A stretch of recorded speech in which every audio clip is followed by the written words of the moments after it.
Welcome, everyone, and thank you for joining us for today's NAC at Home program. My name is Nadine Heidinger, and I'm the Director of Communications at the National Arts Club. For those of you who are not familiar with the National Arts Club, we are a 501c3 nonprofit based in New York City with a mission to stimulate, foster, and promote public interest in the arts.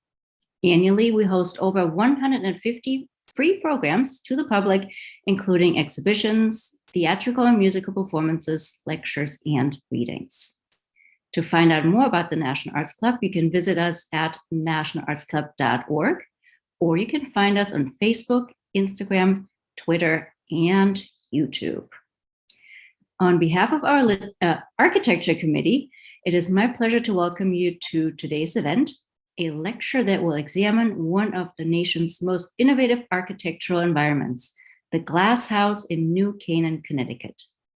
This former home of architect Philip Johnson, first built in 1949, is now a center of art, architecture, and culture, and features examples of some of the most important movements in 20th century architecture, as well as a significant collection of post-war American art. A National Trust site, it continues to preserve 50 acres, as much a part design as the architecture. Speaking with us and about the Glass House today is Hilary Lewis, the Chief Curator and Creative Director at the Glass House, and co-author of 2 books on Philip Johnson. Following the conversation will be a brief Q&A, so please feel free to use the Q&A function for any questions you might have. And without further ado, let me introduce you to Hilary. Hilary, take it from here. Oh, my goodness, fabulous. Nadine, thank you so much. I want to first a shout out to everyone at the National Arts Club, as well as all of our guests who are with us this evening. I'm going to be speaking not just about the house, but also about its history, which of course is going to incorporate a bit of biography on Philip Johnson. So with that, I'm going to get my slides up and running, hoping that Zoom is with us and working properly. Here we go. Can everybody see that? Well, Nadine, you'll let me know if there's any problem with anything technical. Again, delighted to be with everyone. Again, I am the Chief Curator and Creative Director at the Glass House. We are available online if you want to take a look at the glasshouse.org, find out a little bit about our public programs. Like the National Arts Club, we do a lot of robust online programming as well as events on site. So if you take a look at the glasshouse.org, you can also find out about coming to see us for tours, which run through early December. So we look forward to seeing some of you in person, which would be wonderful. Tonight, I do want to talk very much about the Glass House as a home for the arts. It was indeed both a home as well as very much an important center. And that's what we're going to be covering today. So it'll be a little bit of a tour, but it's also a bit of a history lesson. So I hope that's okay with everybody. I want to talk about the Glass House very much as a place that for many of us who studied art and architecture, design, something that you only knew in pictures. Certainly when I first went to school, and I've had both a master's and doctoral work in architecture and urbanism, you knew it simply from photography. And it was important to understand that it was almost a mythological type of thing. To understand this, here in a beautiful photo by Ezra Stoller, one of the great architectural photographers. Here in a shot from Julius Schulman, also one of the great architectural photographers. You get a sense of how the Glass House, which of course is this structure right here, is integrated with landscape. Johnson, when he bought this property, which was purchased in 1946, he fell in love with this promontory, this incredible cliff, which has a stony face, and felt that this was a proper place to build, but much more on that. And just again, give you some other examples of some wonderful photos. Here, a shot by Lynn Davis of the Glass House from the pond side, which is the side that's usually not photographed. Again, showing that rocky promontory and the pavilion in the pond, one of the many pavilions and other works of architecture that we have on site. That's from 1962. It's also known as the Lake Pavilion. And you can see with those flattened arches, it feels much more 60s than the house itself, which is from 1949. Another example of some of the artistic work that uses the glass house as inspiration, a work by James Welling, a wonderful artist who incorporates photography. This is a piece called Purple, and he's done quite a series looking at the glass house through the lens of color. And so it's something to think about, that the glass house is a place of inspiration. It was a place of gathering. It was also obviously a place that represented many movements in architecture of the 20th century. This one, you don't have to adjust your shot. Of course, it's a work by Sugimoto, known for this wonderful signature blurring of view. But it's interesting, as this was commissioned, that the glass house is very much, again, part of its landscape. And I think this work exemplifies this quite nicely. Finally, a work by Robin Hill, a terrific architectural photographer and fine art photographer, who has beautifully captured the lighting at the glass house. That lighting was done with the great architectural lighting specialist, Richard Kelly. Dick Kelly worked, of course, also on Lincoln Center and many other projects with Philip Johnson. But you get some sense that the glass house is not always to be seen from the same angle. And it is something that can be just imagined in many different ways.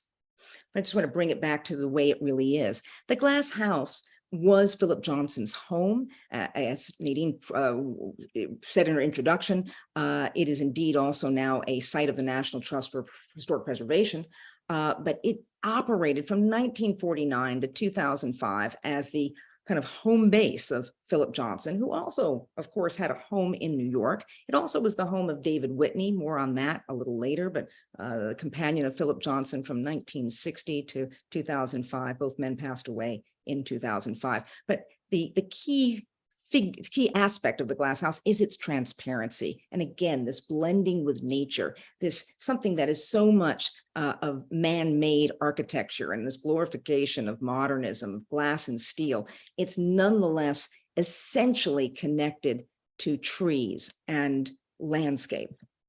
I want to talk a little bit about Philip Johnson, as was so kindly mentioned in the introduction. I did work with Philip Johnson. We did a couple books together, worked on several exhibitions. I also spent about 5 years recording his memoirs. So I had quite a sense of Johnson. Over primarily his later years, I met him when he was 86. This was shot in 2001. He was 95 years old and still going to the office. This was shot in his office, then at the Seagram building. Sitting in an Eames chair.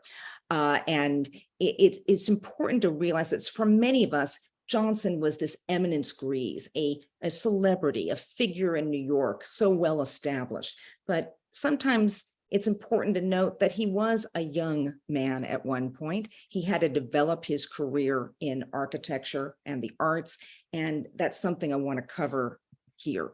Again, Johnson very much in his prime, shot in the 1960s in front of the house. This was a shot for the New York Times for an article about the glass house. Johnson truly did live there. Many people often ask, did he actually occupy it? Was it just a place for a photo shoot? No, he really liked being there. At the end of his life, he actually spent 7 nights a week there and would commute into his office at the Seagram building, taking a car service in from New Canaan, Connecticut, located about 50 miles from Manhattan. He had a home in New York too, but he really liked being in the glass house. I also want to acknowledge here a picture of Johnson circa 1930. Many of you are going to be aware there's been a lot of discussion about Johnson over recent years, especially, but really for the past number of decades, about the fact that Johnson held political views in the 1930s, which certainly for most of us would be deemed quite troubling. He was pro-populist, pro-fascist, and for a period pro-Nazi. He did not hold those views for the rest of his life. He would go on to serve in the US military and would very much move away from those ideas. But I just want to acknowledge here that the glass house, we are certainly aware of this, and we have addressed this with a series of programming, re-examining issues about Johnson to make sure that we give a clear and total picture. But it's also important to note that, again, this was not the man that I met in terms of where he was politically later in life. Going to go all the way back. Johnson was born in 1906 in Cleveland, Ohio. Was born into a very well-to-do family, a very highly educated family. His mother went to Wellesley, one of the first classes to graduate. His father had gone to Harvard Law School. His older sister went to Oxford before she went to Wellesley, and his little sister went to Wellesley. And Johnson would go on to have 2 degrees at Harvard. But it's important that he was exposed to architecture, design, and art at a young age. Essentially was taken on a grand tour that went on for many, many months. His father did diplomatic work in 1919 in the wake of World War I in Europe, and they were based in Geneva. So he got to see things at a very young age. He also was very privileged in the sense that there was money, and there was money left to him at a young age, which allowed him a lot of autonomy to pursue architecture and art in many different ways. Just want to go talk a little bit about Johnson and Moma, here pictured with Alfred Barr, the founding director of the Museum of Modern Art, and Barr's wife, pictured in Europe. Johnson met Barr in part because, as I mentioned, his sisters went to Wellesley. His little sister especially was at Wellesley when Johnson was introduced to Alfred Barr, who was teaching there. He had gone to Princeton and Harvard for his doctorate, but that link, that connection with Alfred Barr is absolutely seminal for Johnson. It leads to so much. Johnson would go on to be the first curator of architecture and design at the Museum of Modern Art when it was still very much a young institution. In fact, Johnson was, in his own writings from the 1920s, talks about how excited he is when he hears the news that Barr has been given this role for this new institution. Probably, I believe it's 1929, 1930 is when Johnson, freshly graduated from Harvard, is given the opportunity to take on the role of curator of architecture and design. That said, he hadn't studied architecture and design. He had studied philosophy and classics at Harvard, studied under Alfred North Whitehead, one of the great philosophers of that time period in the 1920s. And so it's interesting that Johnson, through his own travels, his own personal exposure, was prepared sufficiently that someone as important as Alfred Barr would think that Johnson was capable of taking on that role. Also want to talk about Henry Russell Hitchcock. Hitchcock is introduced to Johnson by Barr, and some of you will recognize that name. Henry Russell Hitchcock is the co-author of a book that many of you will recognize called The International Style. This was in essence the catalog of a show that Russell and Hitchcock and Johnson co-curate with a lot of input from Alfred Barr. And again, this all is coming on the heels of the fact that Johnson, Hitchcock, and Barr are traveling extensively in Europe in the 1920s and seeing this newfangled thing, such as the Bauhaus, the great school of architecture, design, and art in Germany, that is bringing these things together in a very new, modern way. And Johnson is very excited about this. In fact, he sees the students at the Bauhaus and says, listen, I wouldn't mind studying there. How exciting is this? An example of a class led by Kandinsky. Johnson also meets a number of artists while there, not just people like Walter Gropius and Mies van der Rohe, the great leaders of architecture at the Bauhaus, but also Kandinsky and Klee. And Johnson, in fact, becomes one of the first collectors of Paul Klee. Here pictured in 1932. It's an important year. 1932, Johnson turns 26, but before that birthday, with Henry Russell Hitchcock, he puts together a show.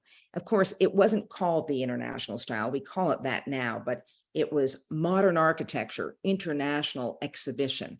And here pictured with Villa Savoye by Le Corbusier. I can't see if my arrow is going to work right there. And a series of other works of both European architecture and some American architecture. Johnson and Hitchcock introduced to many people in America who didn't really know much about this at that time. Remember, it's before the internet, it's before a lot of things were well known outside of Europe. This important new building style that was the rage in the wake of World War I. Again, just to give you some example of some of the things that Johnson collected, an early work by Paul Klee given to the Museum of Modern Art. Johnson would go on to be a true collector and also a great philanthropist. He gave so much to MoMA. He is widely considered the second largest donor to the Museum of Modern Art, giving over 2,000 works. things as seminal as Jasper John's Flag, which was a work that was specifically requested by Alfred Barr. But for example, early work by Warhol, the S&H green stamps, which used to hang at the Glass House. When I first visited in 1992, that was hanging not in the house itself, but in the separate painting gallery, which was constructed in 1965. More on that later. And these works are all now part of the permanent collection at the Museum of Modern Art. Gold Maryland, even Girl with Ball, those were all collected and given by Johnson to MoMA. In many cases, Johnson used to joke with Alfred Barr, Alfred, do I get to keep it? And sometimes Barr would say, no, the museum needs it. You need to buy it and just give it to us. So some things actually were retained by him for a period of time. Others were not. But just important to kind of note that this is someone who is a curator, a serious collector. And again, that the wealth that I mentioned before allowed this to take place. But he's also an architect. And we're just jumping around a little bit in terms of time or in terms of the chronology. But here his is in 1942. So again, to give you the chronology, he goes to MoMA in 1930, is there for a period of the 30s. He is in political activities 1934 leading up to about 1940. 1940, he leaves the political arena and goes to school for architecture. He recognizes that maybe he actually wants to practice and not just be a curator. And here pictured in 1942 in what was then the School of Architecture before the School of Design had its name at Harvard in Robinson Hall, which is a building designed by McKim, Mead and White, which was being led at the time by Walter Gropius, who had left the Bauhaus in the wake of World War II. Roll forward just a few years, Johnson is still active at MoMA. Here pictured with Mies van der Rohe, again, one of the great figures of modern architecture, for a retrospective of 1947. 47 is a very key time for Johnson in the sense of his exposure yet again to the work of Mies, but he knew Mies. He had met him in the late 20s at the Bauhaus. They were friendly. And in fact, he had hired Mies. Can you believe this? In 1930, again, Johnson is 24 years old. He has his first job in New York, has a rented apartment in the East 50s, not far from Sutton and Beekman, and realizes he needs to decorate the apartment. He hires Mies to design his apartment. Mies does this remotely from Germany. And so the furniture that we have in the Glass House, and again, more on that later, comes from that original commission. So again, this is a long-standing relationship between these two gentlemen. This is 1947. In 1947, Mies is working on a couple very interesting projects. This is the project for the Truganot House that was from 1930. As well as other existing projects. And again, Johnson writes the catalog, but Mies is also working on what's known as the Farnsworth House. This is in Plano, Illinois. You can visit it. It's also owned by the National Trust for Historic Preservation and therefore is open to the public and is in a wonderful property located about an hour to the west of Chicago. This building is often compared with the Glass House because, yes, indeed, it's quite transparent. It has glass on all sides. However, of course, it has these white steel members. It floats above the land, in part because it's located in a floodplain. This is actually a 5-foot differential here in terms of the building being above ground. It has many important qualities that are different from the Glass House, but there are some similarities. And most important, the design for this exists in 1947. In fact, Johnson includes it in the show. Here, Mies looking at the model for this building, which is not completed until a few years later. Johnson, at the same time, starts plans for his own house. From 1947 to 1948 is when he is doing his designs for the Glass House, which again is based in some ways on the work of Mies and especially the Farnsworth House, but with some major differences. Again, talking about the relationship between Johnson and Mies, another example for us here in New York, the Moma Garden of 1953. Moma actually had an earlier garden that was designed in the late 1930s, but in 1953, it is redesigned by Philip Johnson, very much in the style of Mies van der Rohe. Some of you, again, if you're it's a New York crowd for the most part, will recognize this. This is the old wall that was designed by Johnson. Of course, that all was transformed when Yoshio Taniguchi redid MoMA in the early 2000s. But you can see there's an ongoing connection and influence of Mies van der Rohe and his rectilinear modern style, classical modern style with Johnson's work. And here a picture of Johnson and Mies together as they're working on I think one of the most beloved buildings in New York. If you like modern architecture, if you don't like modern architecture, it's another story. But the Seagram building in New York, located between 53rd and 54th Streets on Park Avenue. This is designed from 1954 to 1958. Johnson serves as co-architect, but as he would have described it, he was the assistant to Mies. This is Mies's design. Johnson, who speaks German fluently and is a trained architect, is capable of assisting Mies. And this is a project that they do together, but Johnson would certainly credit Mies as the designer. And certainly a building well known to many of us here, and probably many of you have been to the Four Seasons restaurant, now renamed as the Grill and the Pool. But this is done in 1959. Again, this is now 10 years after the Glass House, but I just want to give some background of Johnson and the influence of Mies. Many people looking at this would say, this is Mies, even though it's Johnson. It's Johnson trying to execute a space as Mies. I would argue there's certain aspects to it, some of the proportions, a little bit more classical, that you could argue could be slightly more Johnson than Mies, but nonetheless, he is doing his darndest to fit in appropriately within the envelope of the great Seagram building designed by Mies van der Rohe. So just to kind of leave you with this image before we kind of launch into a bit more about New Canaan, Johnson is an urbane figure. He's a major celebrity in New York.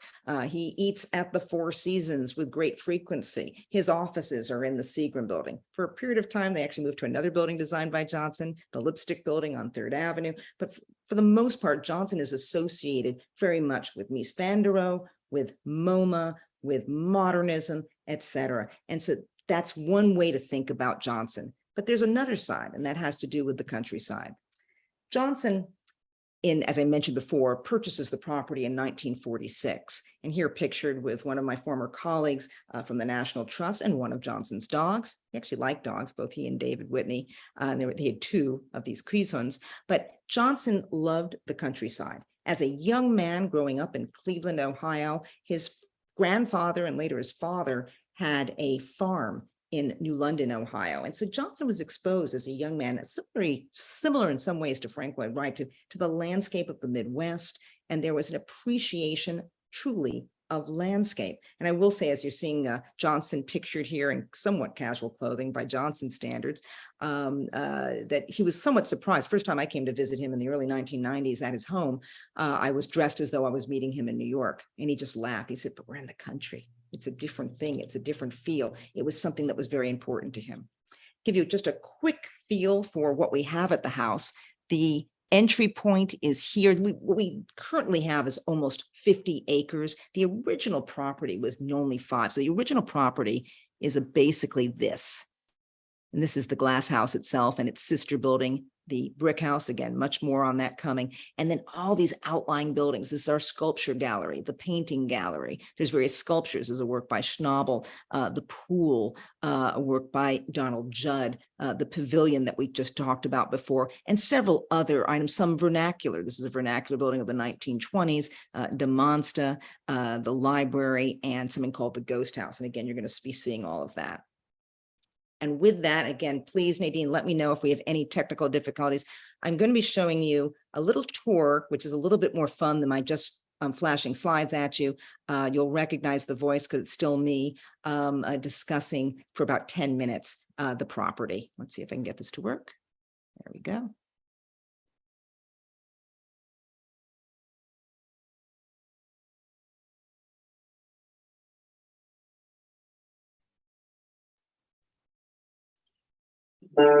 It's often surprising to visitors how much this property is indeed a landscape, punctuated by architecture, rather than a site focused solely on the building for which the property is named, the Glass House.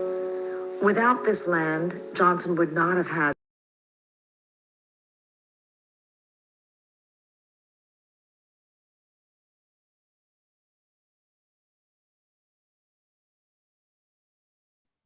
Hilary, the sound turned off.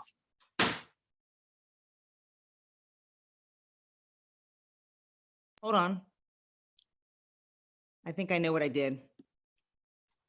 Try it one more time. Transparent house of glass. Is that better? In fact, he used to say, the basic Perfect. building block is trees.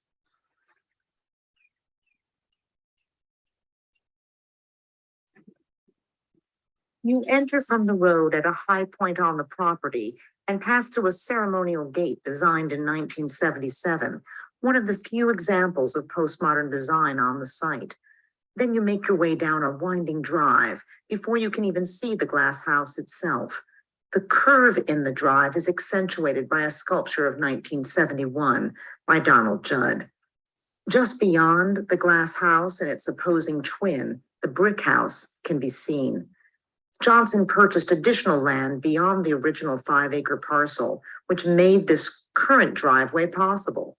The property is now 10 times its original size and includes a dozen structures, including vernacular buildings, such as a 1920s farmhouse and a 19th century shingle-style residence, which was the domain of Johnson's partner of nearly 45 years, David Whitney.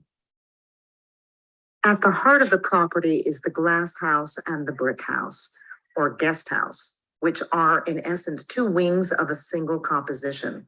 While designing this from 1947 to 1948, Johnson unquestionably was inspired by the work of Ludwig Mies van der Rohe, the great German Bauhaus master who had designed a glass-walled pavilion as a home outside of Chicago for Dr. Edith Farnsworth, which had not yet been built. Johnson curated in 1947 an exhibition at New York's Museum of Modern Art that revealed this very design. Although clearly inspired, Johnson departed from some of Mies's ideas. While Farnsworth's steel beams are painted white and the building floats above the floodplain, Johnson's black painted steel is firmly planted on its southern New England soil. Johnson, who had known Mies for nearly 2 decades when he completed the glass house, looked at Mies's work from the late 20s and early 30s when he explored the idea of a quote-unquote courthouse. This was to create a protected court between 2 wings of a house with large panes of glass, which looks out onto a garden. In Connecticut, Johnson instead broke the 2 wings apart from each other and placed the quote-unquote court between them. These 2 buildings are very much in direct dialogue with each other. Of course, one is about complete exposure to nature, while the other is about nearly complete enclosure. In fact, there are large circular windows on the back of the brick house, but the front facade is entirely covered in iron spot brick. The interior of the glass house is furnished mostly with the same furniture that Johnson commissioned from Mies in 1930 for Johnson's then apartment in New York. The Barcelona and Brno chairs were truly contemporary at that time, not the classics we consider them today. Please note the daybed of a similar style. This was designed specifically for Johnson in 1930 and is the prototype for the well-known furniture design that seems ubiquitous today. The first addition to the property that Johnson made was a circular pool in 1955 with a rectangular platform to one side. The pool is very much a geometric sculpture that is best seen from above the main property, where it becomes clear that Johnson is creating an artistic intervention as much as a place to swim. In 1962, Johnson created a playful pavilion for the man-made pond that is located below the rocky promontory on which the glass house sits. This is the first building that he constructs following the arrival of David Whitney on site. The 2 men would remain together for the remainder of their lives. This pavilion is a clear expression of how Johnson began to move away from the strictures of modernism. Writing in his 1960s essay, Full Scale, Fall Scale, Johnson spoke of the pleasures of sitting in this 6-foot-high structure where one could at once feel small and large, a reference to the bandstands and tree houses of his youth and to garden pavilions in English landscape.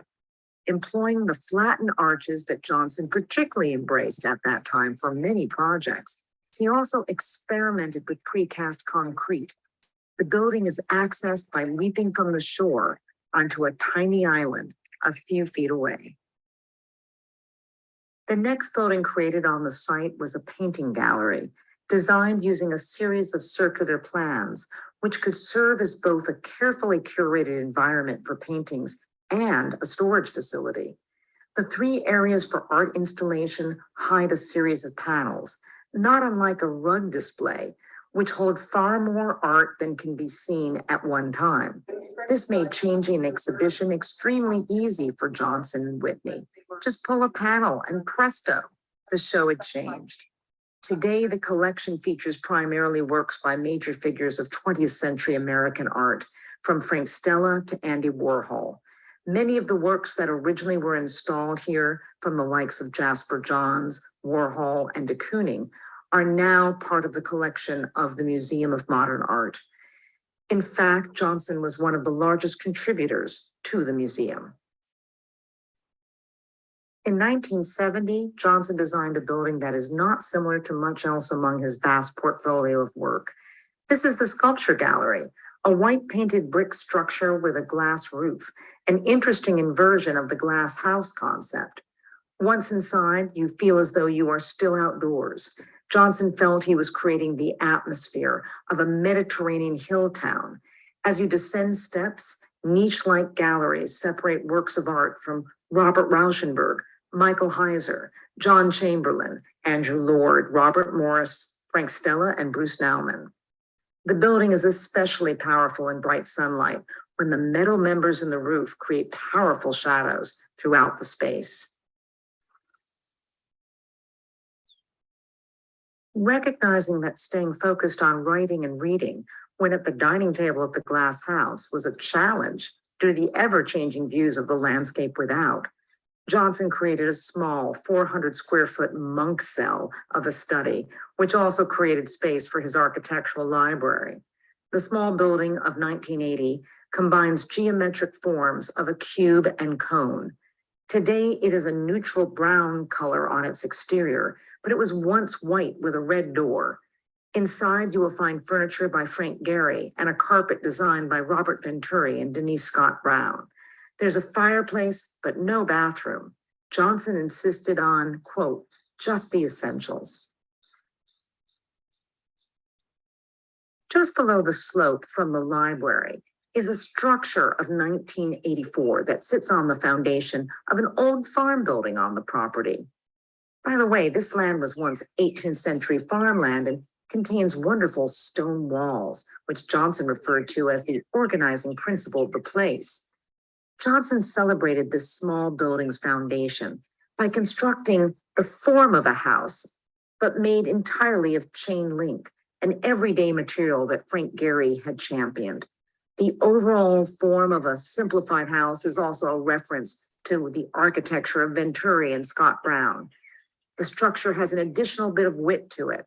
It has a slot down its front facade that allows just enough space for a person to enter. However, it's intended to be small enough that deer cannot nudge their way in and disturb the wildflowers that grow at its base. While an undergraduate at Harvard, Johnson befriended Lincoln Kirstein, a figure who would make his mark at the Museum of Modern Art and then at the New York City Ballet as co-founder with George Balanchine. In 1985, Johnson built this tower just beyond the pavilion in the pond and well below the glass house itself as a reference to Kirstein's lifelong support for dance. It's intended to be climbed. At its summit is an inscription that Johnson used to use as a test to see who had successfully danced to the top. The last structure that Johnson designed and built on the property is what is now referred to as the Monster, a study in non-Euclidean geometry in keeping with Johnson's last direction in architecture, which a number of architects were exploring at this time. The building comes from a design by Frank Stella for a proposed museum in Dresden. Johnson loved Stella's design and informed the artist that he would like to create something similar. The final result, a small pavilion that is now used for exhibitions. It is painted red and black in a nod to the colors of New England barns. It's also a reference to the forms of German Expressionism. Johnson and Whitney delighted in the ongoing effort to shape the landscape. They planted, removed, and trimmed trees and adjusted the way in which the tall grass would be cut in order to create a seemingly natural environment, which was nonetheless fully designed. The view from the glass house to the west allows the visitor to penetrate visually into the forest, in part because walls of trees have been thinned in order to allow light to penetrate to the forest floor. The visual details of the rolling hills, wetlands, meadows, and forest were all of keen interest to both Johnson and Whitney. Aware of the lifespan of trees, they diligently planted a new line of young trees along the axis, connecting the sculpture and painting galleries. This was when Johnson was well into his 80s, so clearly designed with future generations in mind. Johnson often remarked that he was a landscape architect. It was just that no one knew it. And that's that for the video. I think that gives you a greater sense of the dynamic nature of the property. Make sure we get to the next slide. Excellent. Again, please, Nadine, let me know if there's any technical issues with returning to regular slideshow here. I know we probably only have about another 5-10 minutes left, but I just want to go over a few more matters about the house. I think most of you probably are familiar with shots such as this, which again shows that that traditional Mies furniture, but also with the inclusion of a couple interesting things. This is a painting attributed to Poussin. It's dated to 1648. The horizon line that you see here essentially matches the horizon that you see to the west. Again, underscoring that extraordinary connection between landscape and architecture. Just also want to underscore that the house truly was an ongoing salon for the arts. Here, Johnson pictured with David Whitney over here, Andy Warhol, not a bad friend to have, and a very young Robert A.M. Stern. Johnson talked about how the house was a place that was almost what he called a permanent camping trip. This was his bed. In truth, it used to have pillows and a few more things to make it a little bit less Spartan. But this idea of sleeping with no curtains out in nature was very much his ideal for the house. What you see here is, again, this additional Mies furniture from that 1930 collection, a leather top table, an original MR table, a Wagenfeld lamp of the 1920s, and this little leather top stool, again, from that original collection of and fabricated by Mies's own studio. I know that the video talked a little bit about the pavilion, just another shot of it. It's something that is one of our preservation priorities. It's very much in need of restoration. Just to mention, as it was mentioned in the video, this is not the glass house. This is, of course, the Palladian Bridge at Stowe, that Johnson was thinking about the style of 18th and early 19th century royal gardens, continental gardens, as he would say, the idea of using pavilions within the landscape to almost tell a narrative, but also to indicate architectural moments throughout the landscape and to create a dynamic environment, both visually and physically. De Monsta, as it was described in the video, sort of an interesting building. It's called De Monsta because Johnson, in talking about it, described it almost as a living creature and would pat it. He was describing this to the late critic Herbert Muschamp at the New York Times, and in Johnson's patrician accent of saying, you know, it's like a creature, it's like a flank of a horse, it's like a monster. But you know, it came out more like De Monsta, and that was something that Mr. Muschamp thought was hilarious, put it in writing. Johnson loved it, and forevermore, the building became known as De Monsta.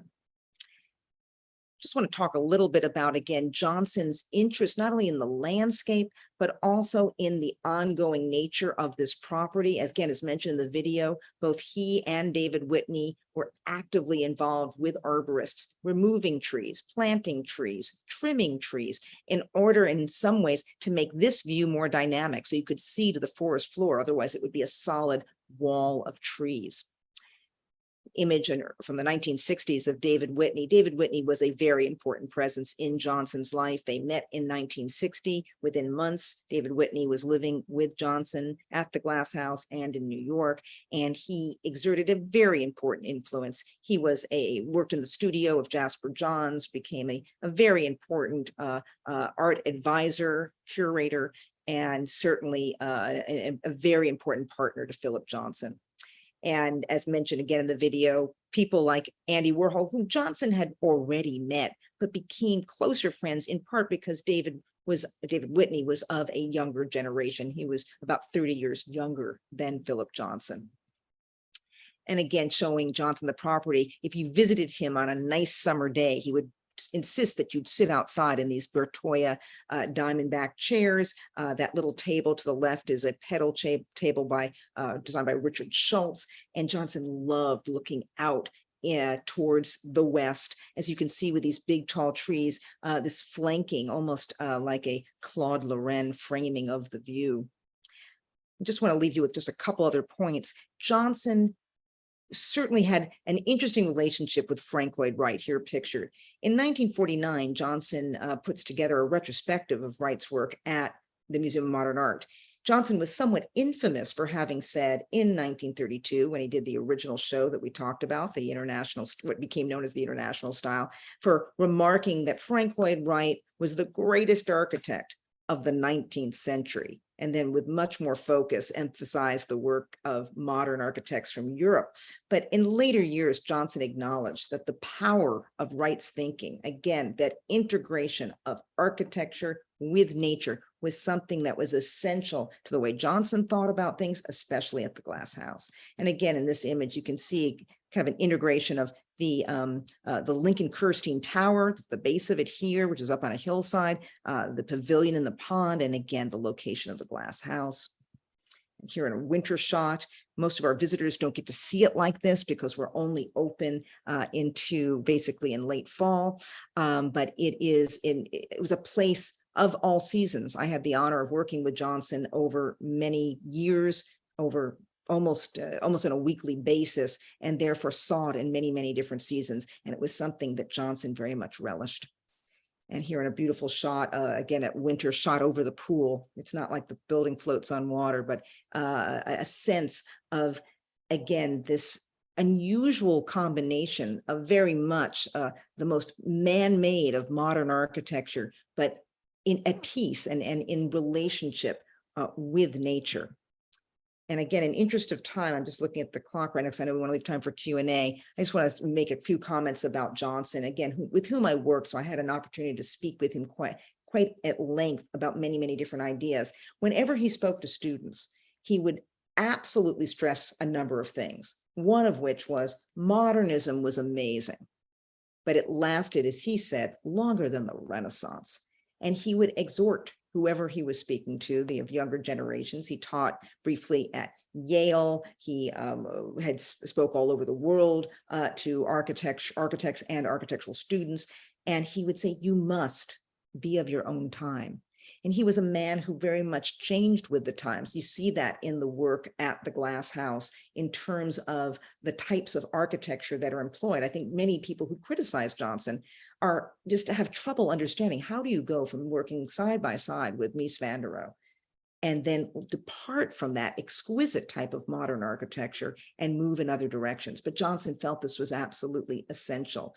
As a young man, as I mentioned earlier, he studied philosophy. He was quite enamored of the work of Heraclitus. He often would quote, at least what is said to have been said by Heraclitus, which is that the one constant is change. And Johnson very much held fast to that belief.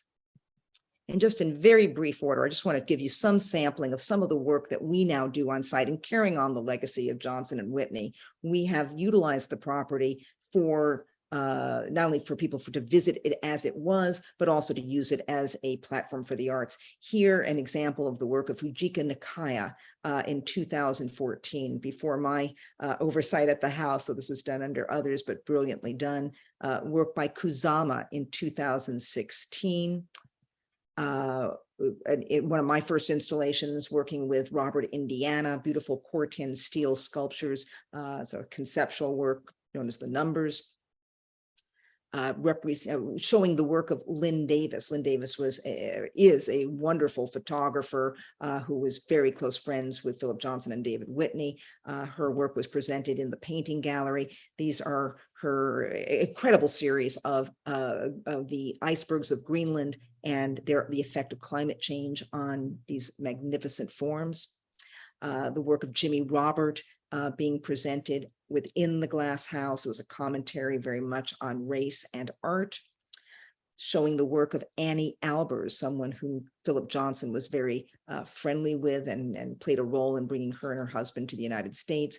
She had created fabrics for the Rockefeller Guest House, designed by Philip Johnson in New York. Some of you will be familiar with it, on East 52nd Street. It's from 1950. And that fabric we recreated and installed briefly in the glass house.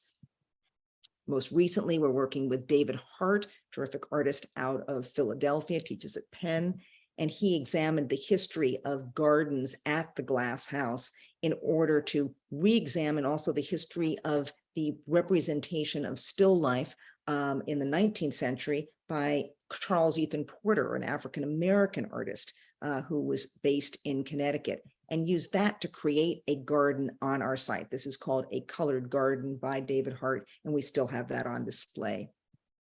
Finally, just most recently, I've worked with the designer Robert Stadler. We've got a very fun show called Playdate.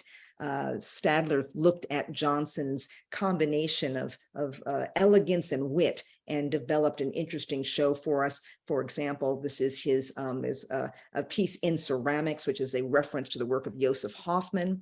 That top actually looks like a slice of watermelon. It's called OMG GMO, and it's again this integration of man-made and the natural, and is a reference to the glass house acting as a greenhouse.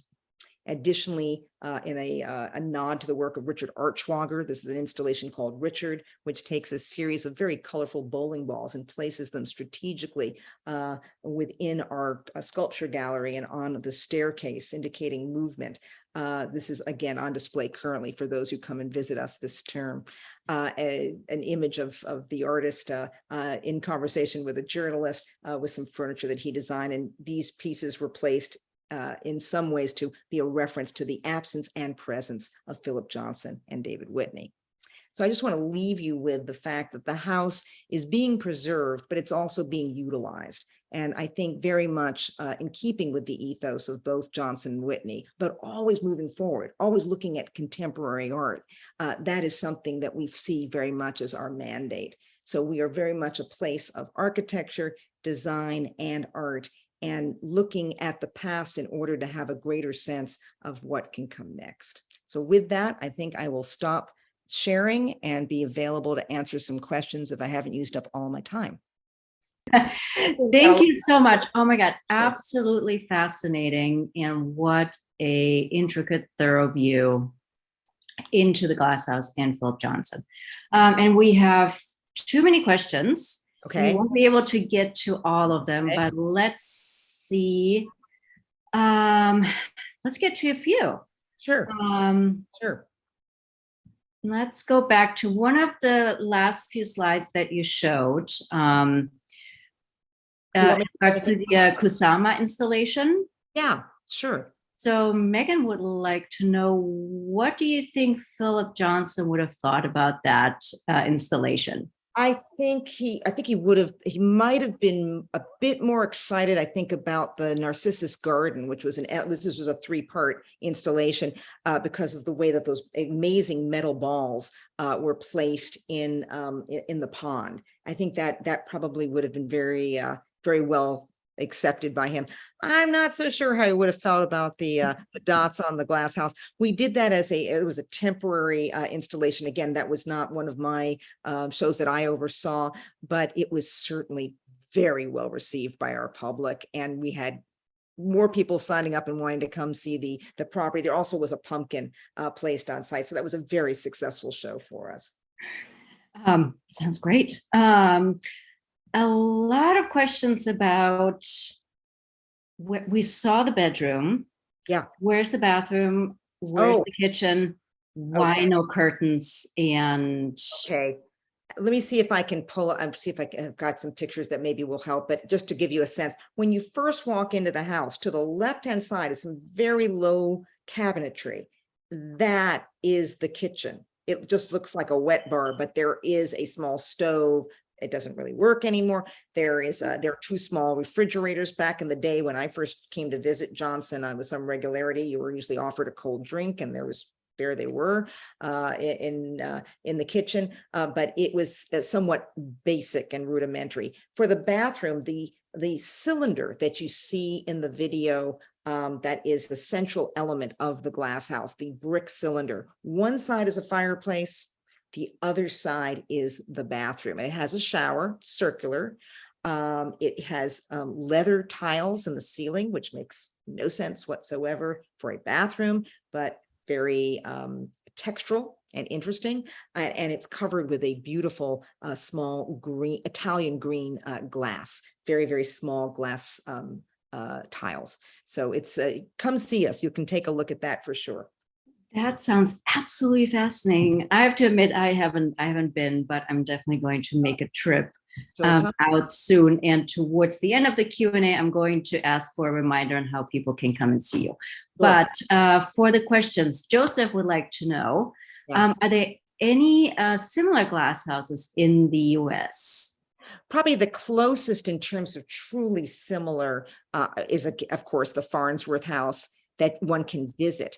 In New Canaan, there's quite a few houses that one would see as being quite similar. In most cases, I mean, there's some by Philip Johnson, but again, executed differently. We have almost, I think about 80 extant mid-century modern houses in New Canaan. It was a real center. And I didn't really talk about it in this talk only because we were covering so much territory. But why New Canaan? Why the heck was Johnson in New Canaan? Why were other modern houses in New Canaan? And that's because Marcel Breuer, who taught at Harvard, and of course, prior to that was at the Bauhaus, came to the United States. He came to Connecticut to build a house in 1945, and several others who later became known as the Harvard Five, which included Johnson, also included Landis Gores, John Johansson, and the great Elliot Noyes, who at one point led the industrial design program at Moma, and also was a very, very fine architect. His house is in New Canaan, but all of those houses are privately held, so you can't go visit them that easily. We, as a group, participate in something called the Modern House Day Tour that's done in partnership with another institution in New Canaan. Many of the owners do not want to be disturbed on a daily basis, but they will participate in special circumstances when they will open their houses. But if you really want to see a glass house like ours, you got to come see us. Now, if you're on the West Coast, I know we've got people probably calling in from or dialing in from many places. The Eames House you can visit. It's also from about the same period. It's got a little different quality to it. If you are down in Sao Paulo, Brazil, there's the beautiful house of Bobardi, and that is Lina Bobardi, and they would call it the glass house, Casa de Vidro. So there's many houses that look like this to an extent, but they are different. And again, it'll be a different lecture if I just wanted to talk to you about why these glass houses are so different. It's not just that the glass house sits on the ground. The proportions are different than the Farnsworth House. Mm-hmm. It has a different feel. There's actually a more classical quality to it. It's based on the golden mean in terms of its proportioning. There's a lot there that makes Johnson's house a bit more traditional. The fact that you enter from the center of that building, all of the doors are at the very center of the facades, all four sides. It's very different from work by Mies. Noyes did his work in a different way. So did John Johansson. So, and there's a whole generation after that that also practiced in New Canaan. So there's a lot in this region that's very, very interesting. Absolutely amazing. And we'll have to have you back for an in-person event about the glass houses of the world. Sure. So, a question, we still have some time. A question from John. What was Johnson like to interact with, sort of as a person on a personal level? I mean, I may have been particularly fortunate because I was not working as an architect in the office. I was outside that system. I was treated with utter graciousness and charm most of the time. He was delightful to work with. I worked with him for over a decade. We did a book together while I was a graduate student, kind of insane thing to take on, along with another friend of mine from academia. And that led to then another decade of work with Johnson. He was very amiable. He was funny as hell. And he had that kind of quick wit that only a really, really intelligent person typically has. He also, though, he had no acceptance of grammatical errors.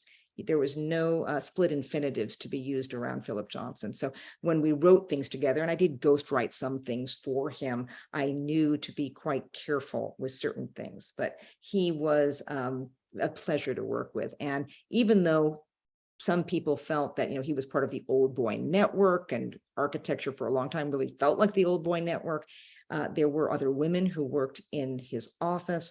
And as a woman, I felt extremely well accepted and encouraged and promoted by Johnson. So it was a pleasure to work with him. Sounds amazing. Actually, some architecture related questions. Sure. How difficult is it to maintain the glass houses? And there's one particular question about the roof and sort of winterizing it. Yep. I mean, let's start with the obvious. Modern houses that love this beautiful rectilinear, quality and the flat roof don't do so well in Connecticut, where we get snow. There's a reason that you have peaked roofs in places with snow. And so that flat roof, that works really well in southern, climates, but it's not the best thing for that. So we've had some issues. We did replace the roof. We actually did a replacement. First, there was some part of the roof, and then also the ceiling, and that was overseen by my colleagues who take much more of an active role in the actual preservation of the structures. But we're just learning as we go along. I think I should just say this in general. So much of this architecture was new at its time, and it wasn't fully understood how best to do things. For example, we have single pane glass in the glass house. The heating system, in case anybody's curious about that, is below floor radiant heating. It sprang a leak the first year that Johnson had it. So the floor that we have is not original, because in 49, he had to pull it up in 1950 and rejigger that. And then in later years, a few decades later, he also had to pull up part of the flooring. So there's a lot that goes into the maintenance. We have had some cracking of windows in order to make it safe for visitation. The National Trust is very careful about this. We have used a different type of glass, but it still can't be too thick. A lot, double pane, triple pane glass is thicker. It wouldn't fit inside the metal members correctly. And we want to maintain the aesthetics. There's a lot of challenges in truly preserving. Now, if you want to just renovate, that's a different story, but there are many challenges. It's much easier in some ways to restore a 19th century building and earlier, because we've worked on those techniques for so long. And I should have mentioned early on, I am an architectural historian by training, so I'm familiar with the history of architecture and have been certainly exploring some of these issues for quite a few decades. Right. Yeah, more questions about the heating, but yeah, you did cover that. Can't just tell one joke because it'd be fun.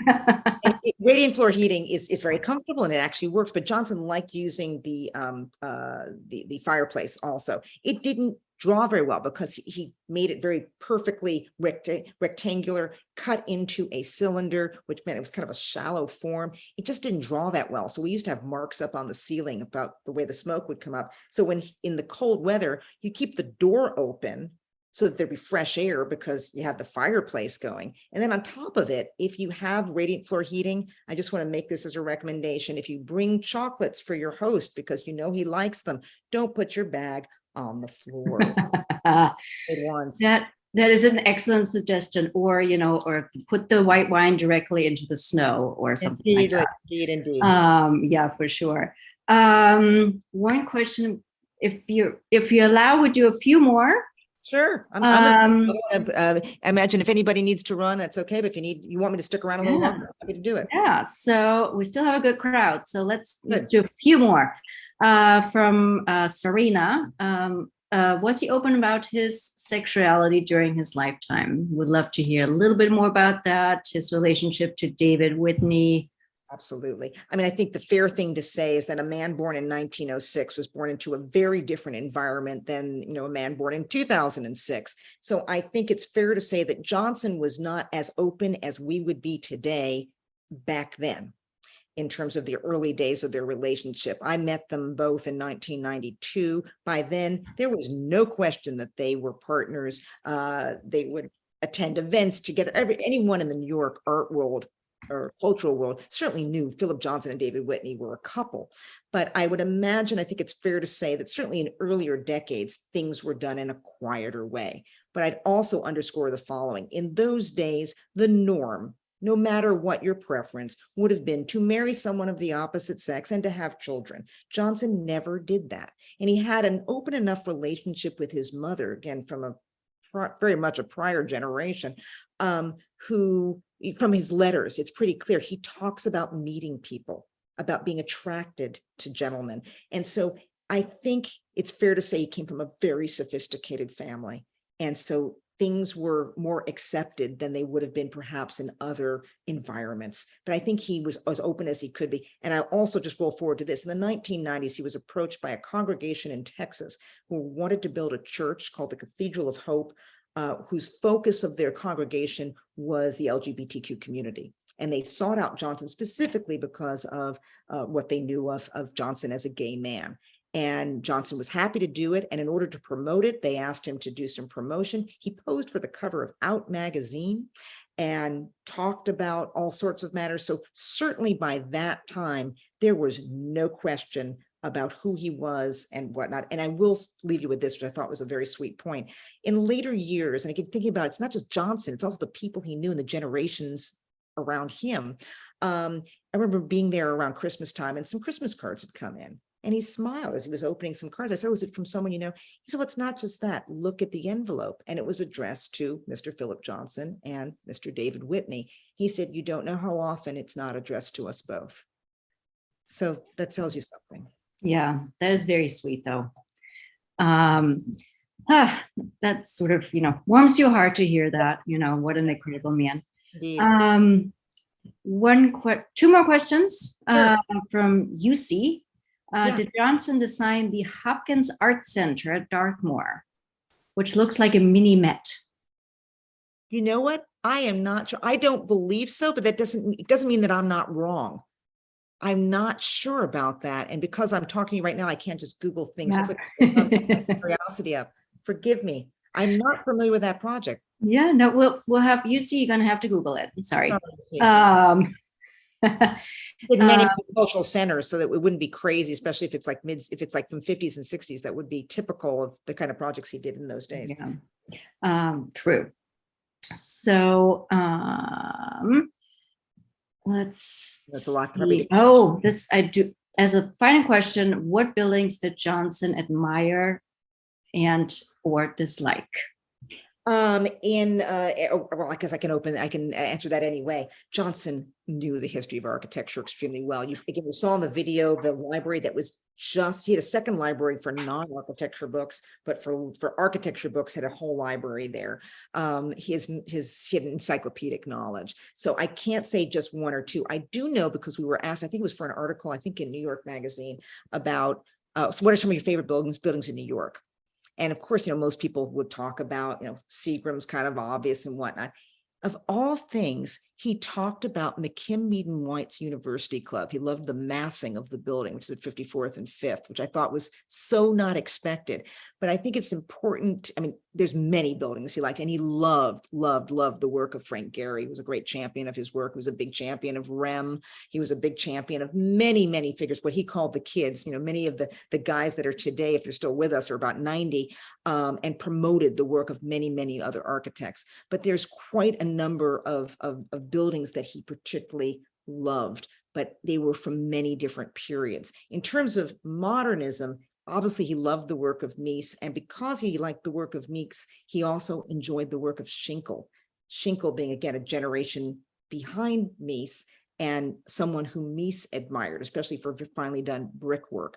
But I would keep you here all night if I gave you a roster of all the buildings that he loved. But I mean, everything from work in Japan to work in Latin America. Johnson was extremely well traveled and kept up with what was happening in the contemporary side. So again, whether it was like the work of King Akuma or the work of what was happening in Europe, Asia, what have you, he was aware of it until he basically could barely read. And he worked until he was 97 years old. His eyes started failing at the very, very end, but he read and worked and through 97 years old. What a truly fascinating man. I mean, absolutely incredible. Thank you so much for bringing him to our screens. There's many like things in the chat and the Q&A. What a fascinating presentation this was. Information packed. And so how there's people who want to contact you, and how do they come to see the Glass House? Absolutely. The easy thing, and if I could pull the slide up, but it's easy, theglasshouse.org. If you go on that, we have a tab that says visit. Lots of information. There are still tickets available. Currently, because of the pandemic, we're slightly a smaller operation. We're open from Friday through Monday for tours. If that doesn't work for you, we can accommodate some private tours. And so if you just contact, I think it's contact@theglasshouse.org, you can reach that. If you want to reach me, it's published on that same website. It's H. Lewis. I'm Hilary Lewis, HLewis@theglasshouse.org. So delighted to respond to things as best I can. It's a busy time. We've got a number of fun presentations these days and a lot of important work that we're doing, again, with Robert Stadler, who's currently teaching at Harvard and is about to bring his students, I think, to come visit us in about a week's time. Oh my, you guys are busy. I love it. Well, we're like New Yorkers. I mean, and full disclosure, I'm based in Connecticut, but I'm Connecticut and New York, and I was in New York. So yeah. I just to throw out there for New Yorkers, you don't need a car. You can take the train, Metro North to Stamford. You can take an Uber from there, or you can take the connecting train to New Canaan. And from there across the street is our visitor center. We made it very, very easy. We take you to the site. We operate under a zoning variance. We're not allowed to drive people directly to the site except for special conditions. So we make it easy for those. You do not have to have a car. That's amazing. You truly couldn't make it any easier for anyone to go see you guys. So everybody who's still on, please go see the Glass House in New Canaan. It's truly a fascinating site for the arts and architecture and landscape, everything. Hilary, thank you so much on behalf of the National Arts Club and the Architecture Committee for making this fantastic presentation possible. And yeah, thank you. We're looking forward to seeing you in person for one of the events. I look forward to it. Gramercy Park, what could be better? What a beautiful place to be. And I'll just also throw out there, we're open through, I think it's December 12th is our last day of tours. So if you don't make it to us this season, please consider coming and seeing us in the spring. We'll open in April. But my shout out to the beautiful National Arts Club. It's always an honor to visit. I've been there many, many times. And you've got a great institution. And thank you for taking such beautiful care of it. Thank you. Likewise, and right back at you. Thank you. All right. Thank you. And good night, everyone. Be safe, and we'll see you soon. Good night, in person and virtually. Thank you for joining us. Bye. Bye-bye.